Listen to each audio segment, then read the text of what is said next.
Hello mga kachiki, mga kasister, brother. May paalam ako sa inyo about sa tumirik. Mamaya, ano ko sa inyo, ipaalam ko sa inyo at itong tumirik ay powerful talaga. So, nalaman ko po ito sa sarili naming pamilya at ito ay totoong nangyayari at powerful talaga ang tumirik. So, mamaya guys, mga kachiki, kasister, brother, panoorin ninyo tong video ko hanggat matapos. At doon ninyo malalaman at doon ko ikwento ang lahat. So, babalikan ko kayo mamaya at ipagpatuloy ko yung aking kwento sa inyo. Hello! Good morning! Good morning! Good afternoon! Good evening sa lahat na kachiki, sister, brothers, kumusta? Okay lang ba kayo sa umaga na ito? Good morning sa lahat. Bago ko pa ipagpatuloy yung aking kwento, magkwentuhan muna tayo. Itong vlog ko ngayon ay puro kwento at itong kwento ko na to ay totoo. So, sana po ay panoorin nyo ang kabuuhan kong video. So, ngayon po ay ikwento ko sa inyo ang lahat na pangyayari ng aking pamilya.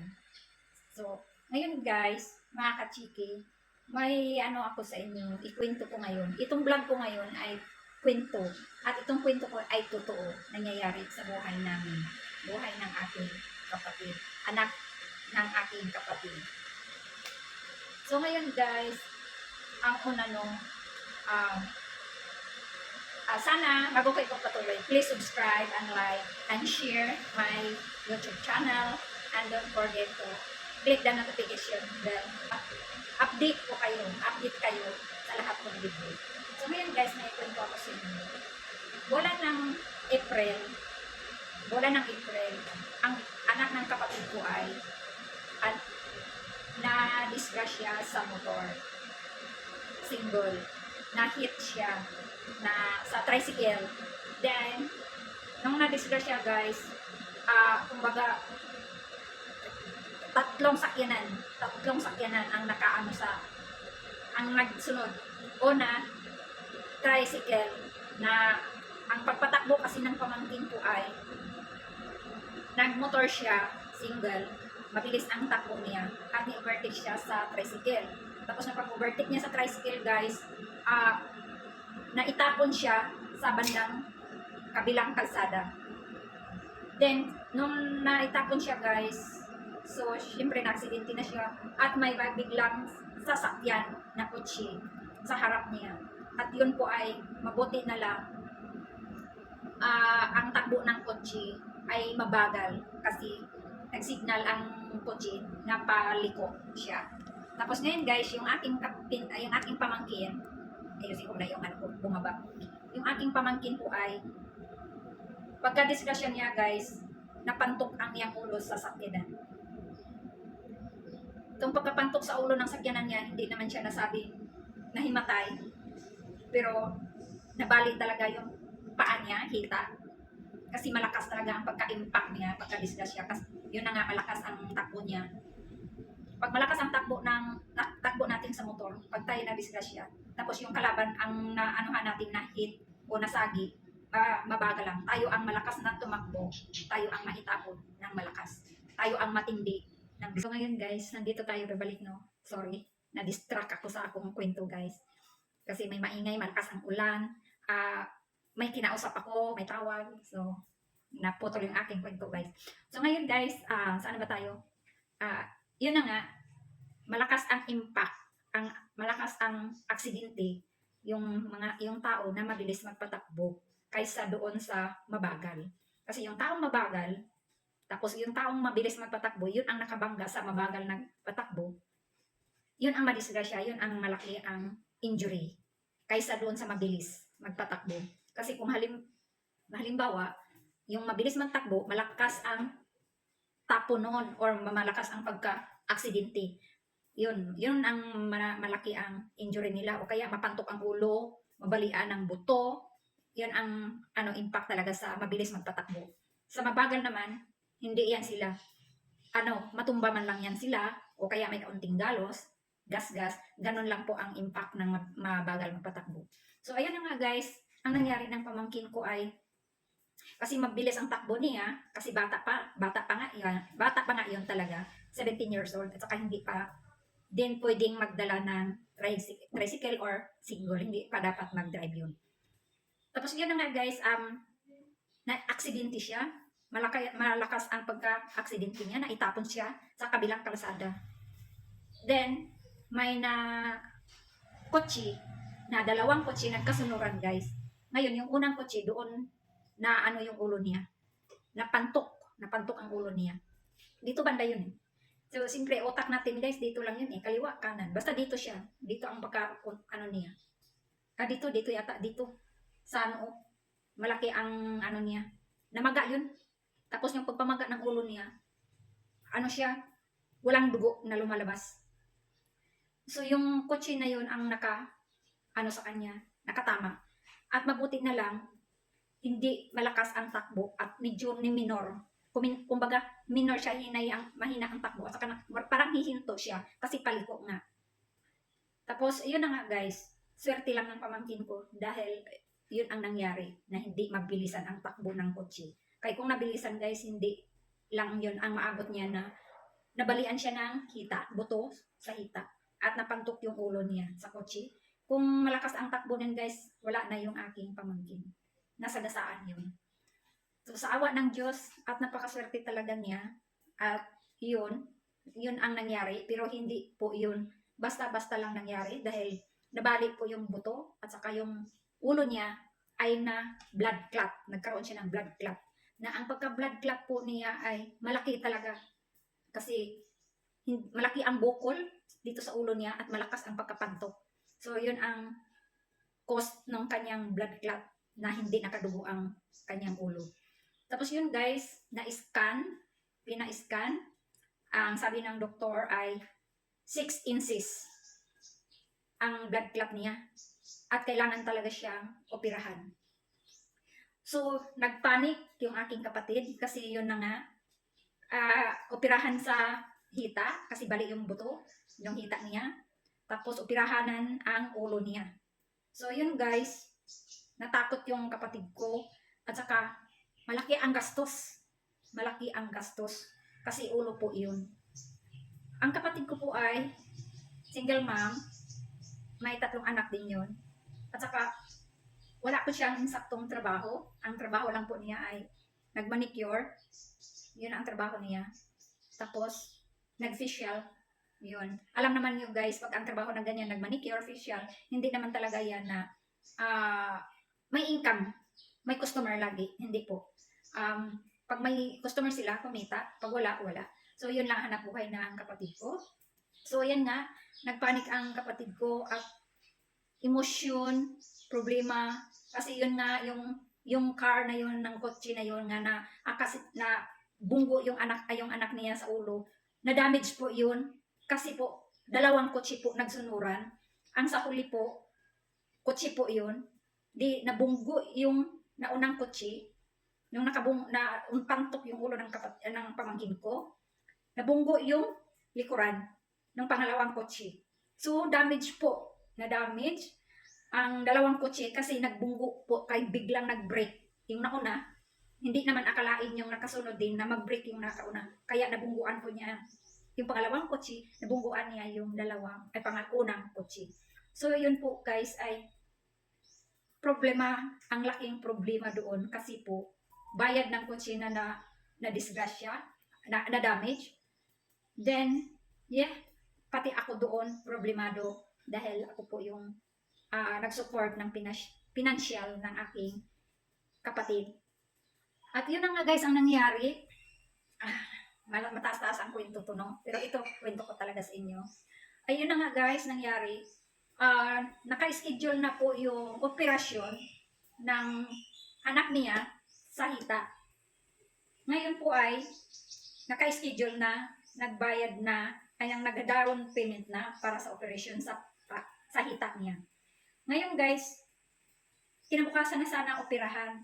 Ngayon nagbago ang doktor. sa ulo. Kasi isa lang, hindi po yung isa lang ang doktor noon, na specialist lang ang doktor. Lain yung specialist ang doktor sa buto, lain din yun, iba din yun sa ulo. Sorry ha, may halong Bisaya na. Ngayon guys, ang nagsabi ng doktor sa ulo, specialist na doktor, na isabay ang operasyon. Then, unahin daw yung operasyon sa ulo bago daw ang hita. Ay, hindi po pwede, di ba? Kasi nga, una, delikado. Pangalawa, pinansyal. Saan kukuha yung kapatid ko? At saka malaki ang bayaran sa operasyon sa ulo. At malaki din ang bayaran sa hita. So, ayun guys, nagsikat option ng kapatid ko na sabi niya sa akin, hindi na niya muna pinaopera yung hita ng anak niya. So, ang ginawa ng kapatid ko guys, kasi taga Dipolog po kami sa Monga del Norte, ang ginawa ng kapatid ko, nagsuggest sa akin, kasi sa akin talaga siya mag-suggest at kung anong problema niya sa akin, kasi ako nga nag-support ng financial sa kanya. Nag-suggest sa akin, second option siya na dalhin dito sa Dumaguete, sa Siliman or sa East. Pero sa option niya, 1 is Siliman. Ang Siliman guys, mahal, pinakamahal na hospital kasi private po yan at saka nandyan yung mga private doctor. So yun guys, pinayagan ko siya na dalhin ang bata, ang anak niya sa Dumaguete.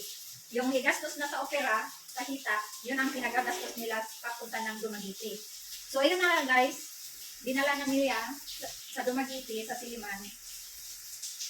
Pagdating doon, inisikaso ka agad ng mga doktor, mga specialist doktor sa ulo at saka sa buto. Ngayon guys, i-scan ka agad nila yung buto at saka in-scan yung utak. Kung gaano kalaki ang blood clot niya sa utak. Tapos yun, ayun na nga, nalaman na same ang size na doon doktor sa amin sa Dipolog, doktor dito sa dito dahil sa kasi nandito ako ngayon sa Dumaguete. Sa Dumaguete sa Siliman, same ang result nila ng size ng blood clot, 6 inches. So ang 6 inches guys, malaki na po talaga yan. Kailangan na talaga po iyang operahan. Kasi kung hindi din yan operahan agad, habang ang tumatagal, ang blood clot, palaki siya ng palaki at nagpo-post pala siya sa utak. Na ang utak pala natin ay para siyang may plastic. Ano ba tawag niyan? Harang sa Bisaya. So sa Tagalog harang yung yun. Kumbaga sa bahay may division na plastic. Utak natin, hindi lang sa niya. Ang utak natin ay mayroon palang plastic na kaharang. Yun guys, nasa labas ang blood clot niya kasi dito. So sa gitna may plastic.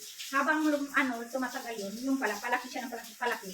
Yung nakaharang sa kanya na plastic, mag-post pala siya dahan-dahan papunta sa utak. Pag yun pala na nasa utak, maabot na sa utak, yun ang delikado. Delikado na. So yun guys, naawa ko sa kapatid ko, iyak siya ng iyak kasi walang-wala ang financial. At saka alam niyo ba kung magkano ang hinihingi sa operasyon na yun?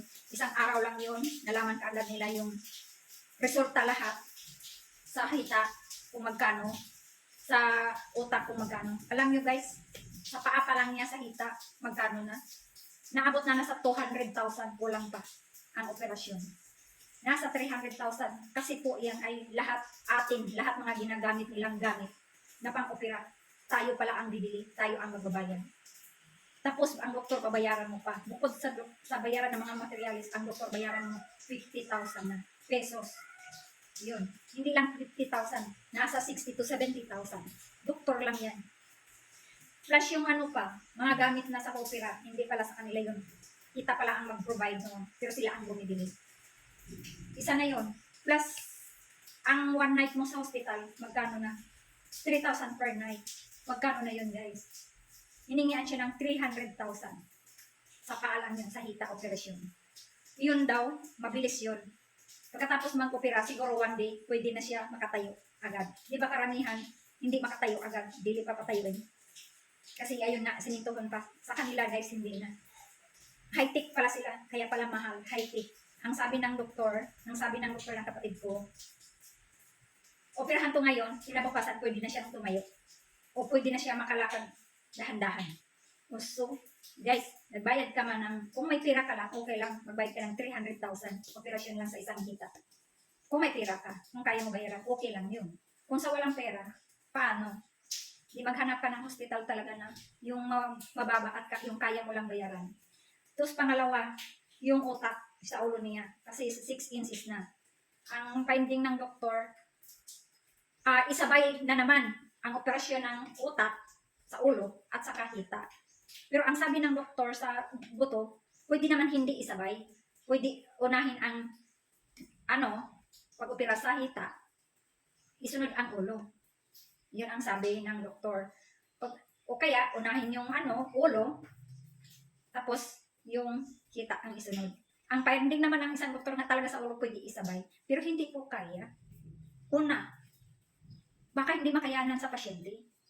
Bata pa po yun. Operahan sa ulo, operahan sa Sa palagay niyo, makayanan ka ng pasyente yan sabay-sabay opera agad. Di ba? So, then, ang sabi ng espesyalista ng doktor sa utak, hindi daw yun operahan na bibiakin. High-tech sila. May lang sila, yung bubutasan lang, bilog, kung saan yun ang blood clot, doon lang kukunin, ipasipsip. High-tech nga sila guys, kaya mahal. Alam nyo guys kung magkano hiningi? 600,000. Yun, sa ulo lang yun. Guys, saan maghanap yung kapatid ko niyan? Napakamahal, di ba? 600,000 ang operasyon ng ulo. Kung sabihin natin 600,000, pwede na uuwi kinabukasan. Pero guys, saan tayo kukuha niyan? Kahit ako, nandito sa abroad ako. Nagtrabaho pero hindi ko po kaya babayaran yun. Wala po akong pera na ganong kahalaga. Magkano na lang? Naasa ko lang kulang 1 million ang bayaran. So guys, nag-iyak na yung kapatid ko. Iyak siya ng iyak. Parang sinisisi niya ang sarili niya guys na bakit ganon? Nasa kanya pa. Guys, hindi natin masisi, di ba? Ang buhay talaga ng tao, nandyan ang lahat ng pagsubok. Kung kayang dalhin natin ang pagsubok. Pagsubok lang po yan. Hindi natin masisi ang Panginoon. Kasi ang Panginoon ang nagbigay way na ganyan tayo, malakas ang loob natin. Lakasan ang loob natin para sa ating pamilya. So, ang nangyari ngayon guys, kasi wala rin ako niyan, nag-decide na rin ako sa kapatid ko na ibalik na lang doon sa Dipolog. Unahin na lang ang operasyon ng sahita ng anak niya.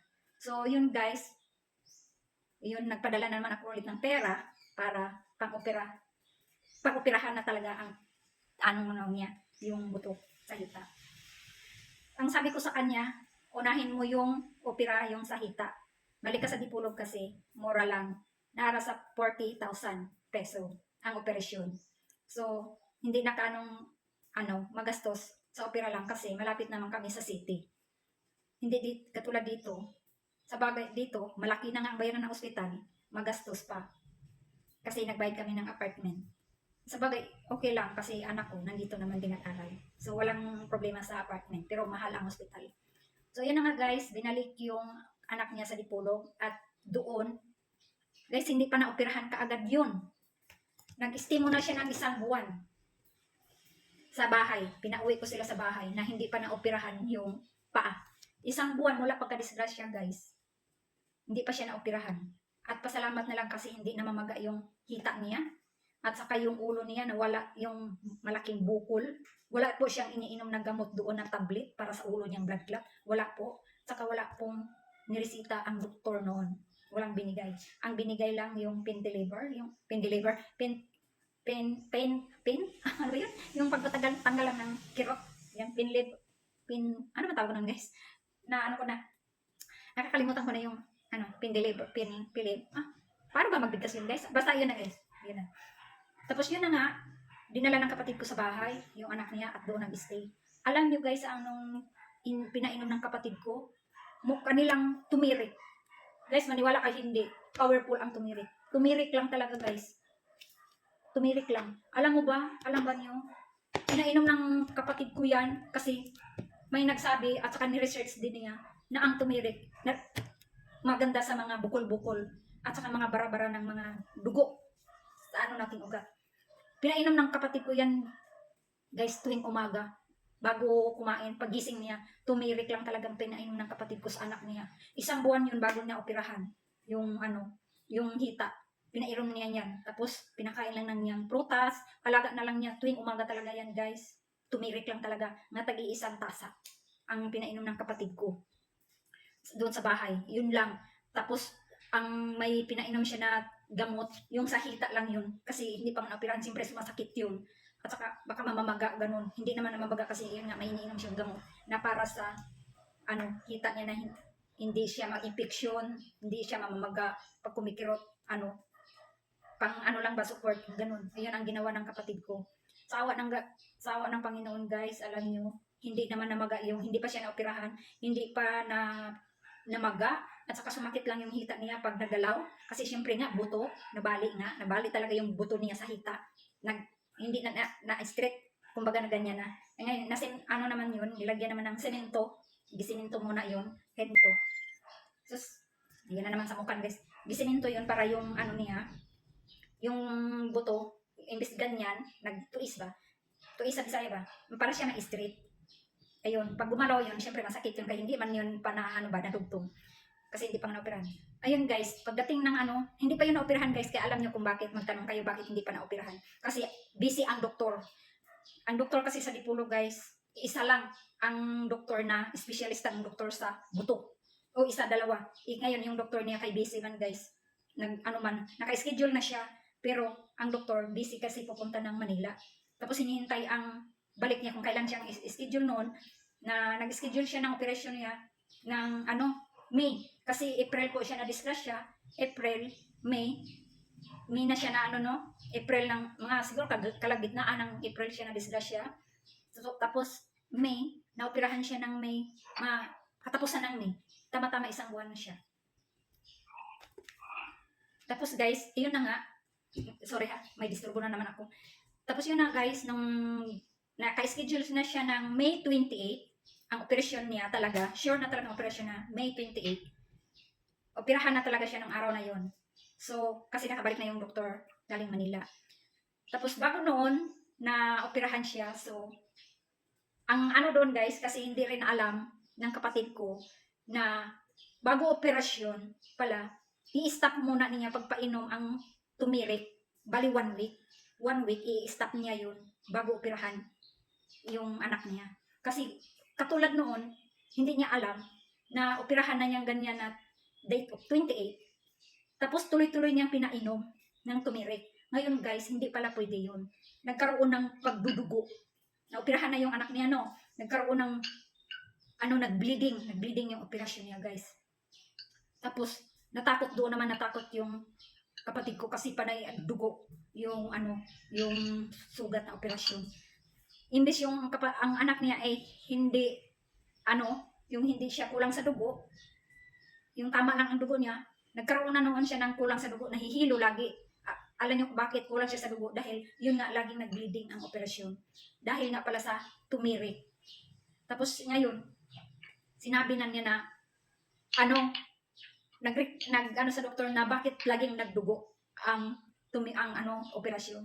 Hindi niya sinabi sa doktor guys na pinainom niya ng tumirik na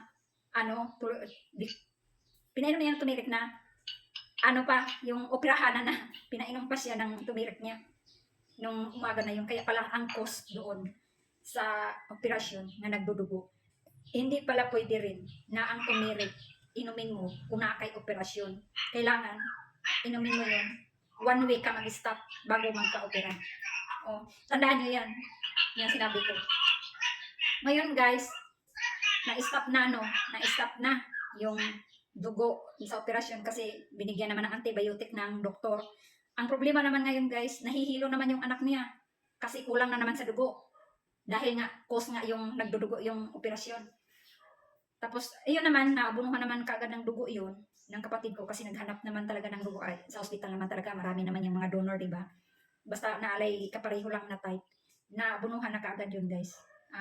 Siguro nakadalawang bag yata yung kapatid ko noon, o 2 o 1 bag kalahati, ganun. Tapos yun guys, mga siguro 3 weeks gikan sa pag-opera niya, 3 weeks siya sa hospital bago siya nakalabas. So, nung paglabas niya guys, di okay na yung tumirik, okay na yung operasyon, sorry. Okay na yung operasyon. So, nakauwi na siya sa bahay. Tapos, nung nakauwi na siya sa bahay guys, pinainom na naman niya ulit. Kinontinue niya yung tumirik.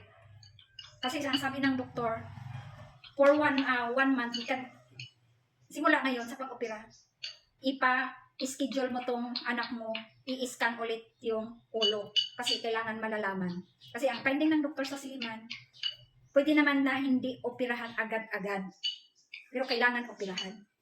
Ano daw yung obserbaran yung bata kung nahihilo lagi o nagsakit lagi ang ulo.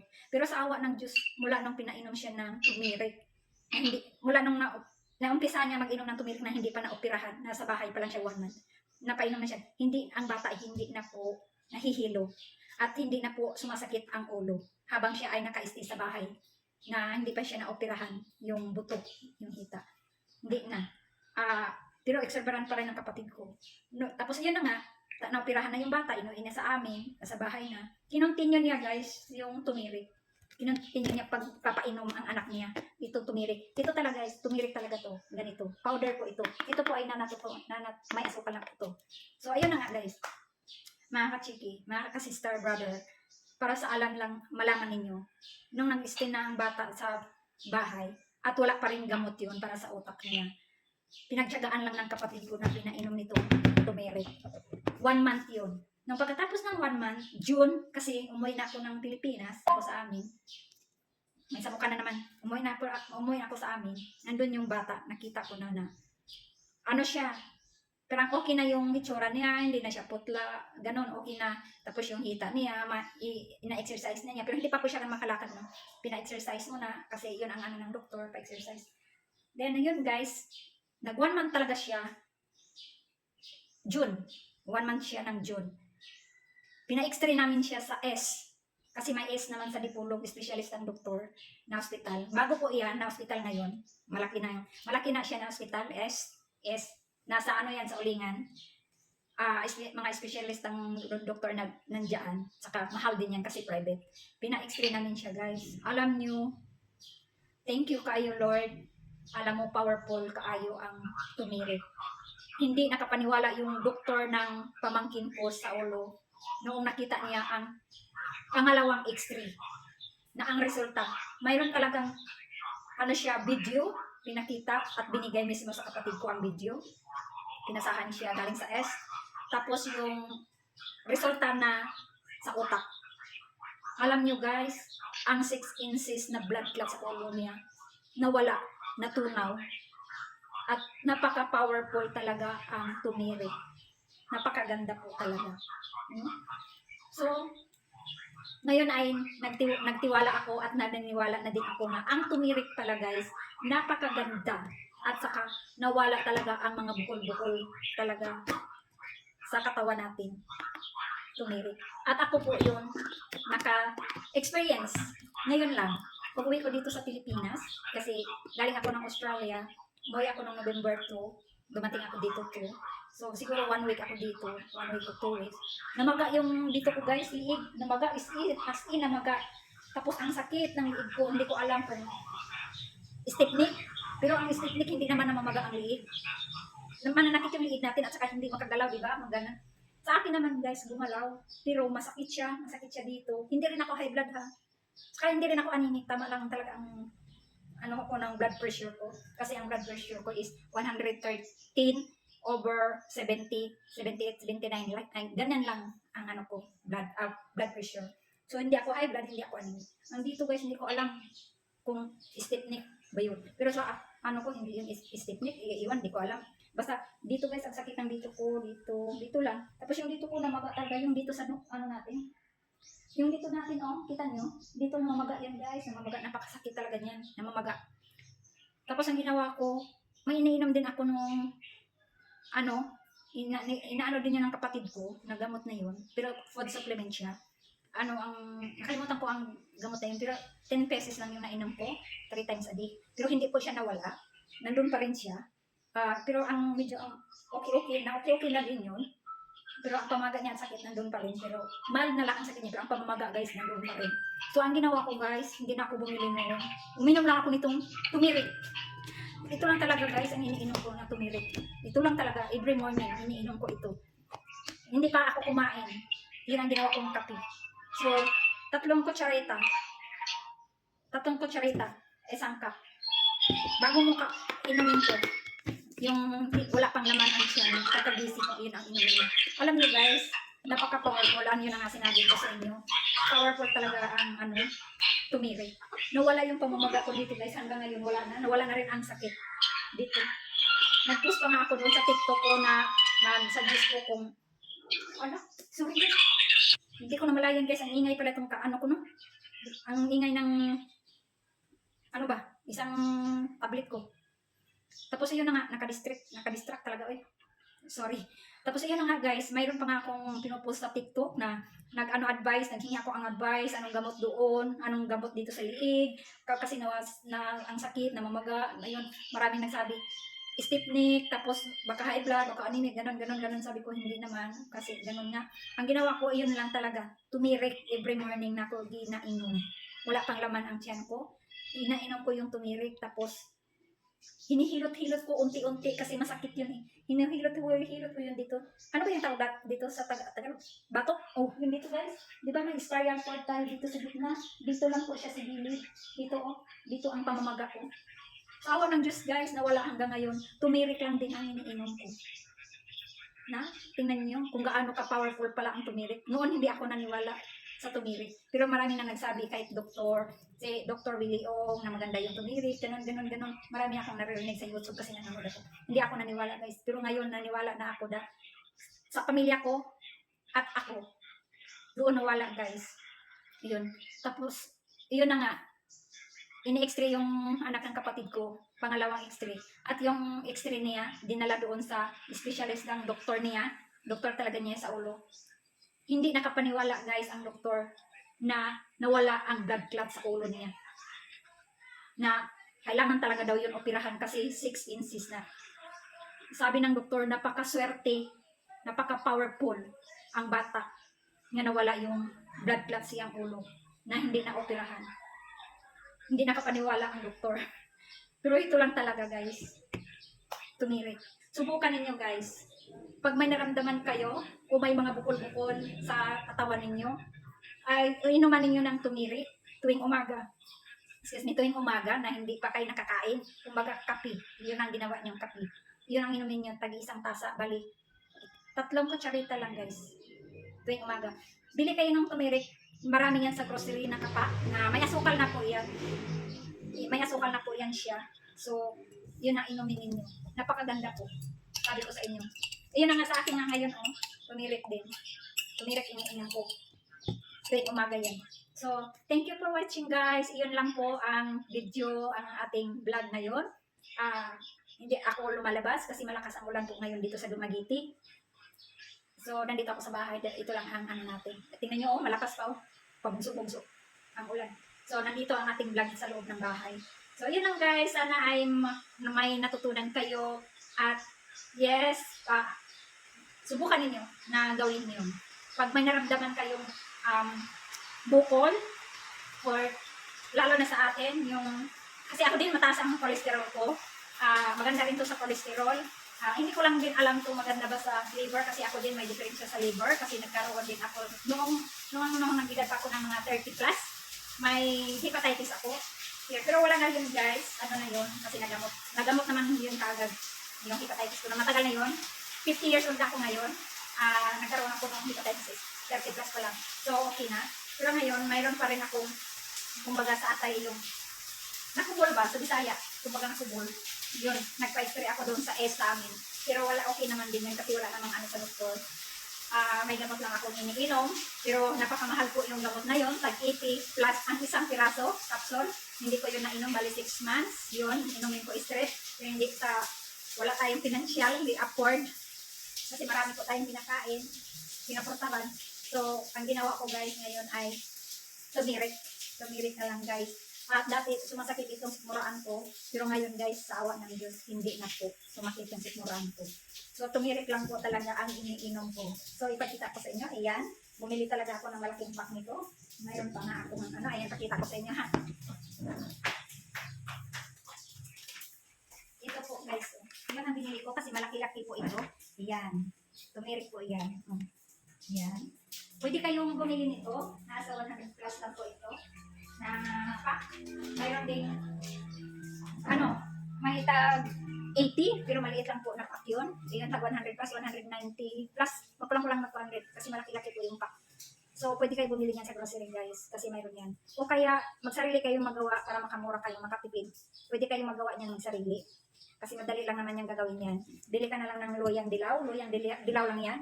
Tapos asukal, yan, purpurid na lang po ninyo yan. Tapos, i-ano ninyo, itusin, ano yan, pakuluan hanggat siyang maging powder. Ihalo niyo yung asukal. Yun ang gawa ng kapatid ko. Kasi mahal kasi din yung tumirik. So, yan guys, sana po ay nakakuha kayo ng aral at maniwala kayo sa tumirik. So, thank you for watching guys. Yan ang vlog natin. Thank you for watching. Bye. See you next vlog. Bye.